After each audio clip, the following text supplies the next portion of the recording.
USPAP, page 188. Table of contents continued. 293. Appraisal report form software. 294. Paper copies of electronically transmitted reports. 295. Appraisal report forms compliance with USPAP. 296. Fannie Mae / Freddie Mac appraisal report forms and USPAP compliance. 297. Application of appraisal reporting requirements. 298. Discounted cash flow, DCF. 299. Content of restricted appraisal reports. 300. Appraiser qualifications in report.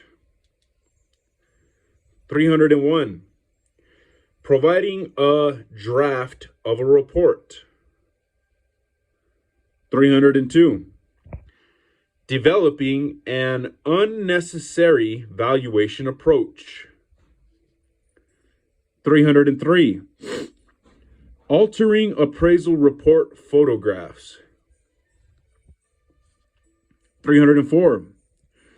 Restricted appraisal report for multiple parties. New. That's on page 322. Appraisal review.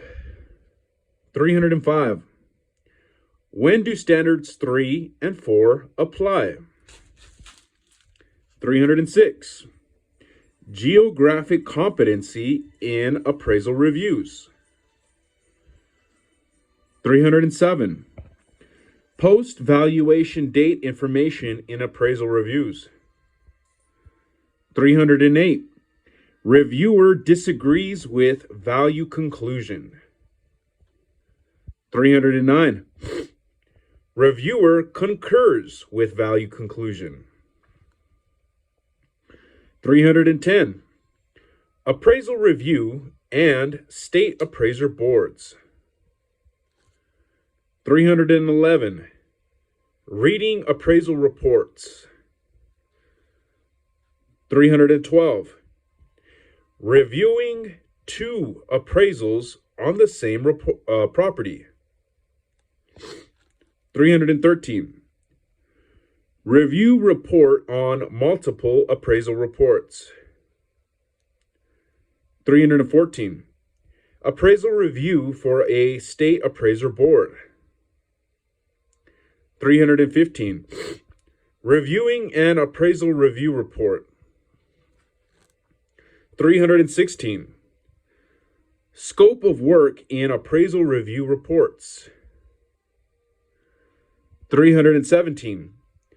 Reviewing a portion of an appraisal report. 318. Changing the value opinion without the appraiser's consent. 319. Reviewer's own opinion of value and scope of work. 320. Discrediting the original appraiser's work. 321. Reviewer citation of USPAP non-compliance. 322.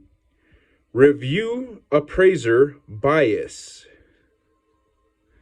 323. Rebuttals and appraisal reviews. 324. Is compliance with standard 3 and 4 required when submitting a complaint? 325. Uniform Act and the review of low-value acquisition appraisal reports. 326. Effective date that differs from the work under review. 327. Additional certification in an appraisal review report. 328. Review for an ethics committee, new. 329. Definition of value in appraisal review reports, new. Other services. 330. Valuation service involving advocacy. 331. Feasibility studies and appraisal practice. And lastly, number 332, replacement cost estimate on page 335. Page 189, USPAP composition, structure, and compliance. Number 1, applicable edition of USPAP. Question. The new edition of USPAP became effective January 1st, 2018. I prepared an appraisal with an effective date in December of 2017. However, my date of report was in January of 2018. Which edition of USPAP applies? The 2016 through 2017 edition or the 2018 through 19 edition? Response?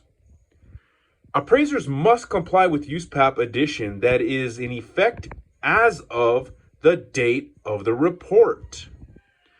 The 2018 through 29 edition applies because the date of the report was on or after January 1st, 2018. The effective date of the appraisal has no bearing on which edition of USPAP applies. Number 2. Complying with USPAP by choice. Question. I have been asked to complete an appraisal assignment for a client who has no policy regarding compliance with USPAP. As an appraiser, may I still comply with USPAP on this particular assignment? Response. Yes. The preamble states, USPAP does not establish who or which assignments must comply. Compliance with USPAP is required when either the service or the appraiser is obligated to comply by law or regulation or by agreement with the client or intended users. When not obligated, individuals may still choose to comply. Bold, added for emphasis. In addition, the ethics rule states, an appraiser must comply with USPAP when obligated by law or regulation, or by agreement with the client or intended users. In addition to these requirements, an individual should comply anytime that individual represents that he or she is performing as an appraiser. So it is clear that even in an assignment where compliance is not required of an individual who is acting as an appraiser, not only may the appraiser comply, the appraiser should comply. Refer to Advisory Opinion 21, USPAP Compliance, for further guidance. Number 3, USPAP applicability in valuation for financial reporting. Question. I am an appraiser in a firm that performs valuations of business interests and assets, both tangible and intangible, for financial reporting purposes in accordance with Financial Accounting Standards Board, FASB standards.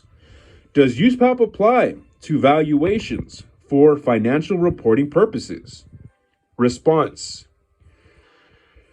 USPAP does not establish who or what assignments must comply with USPAP.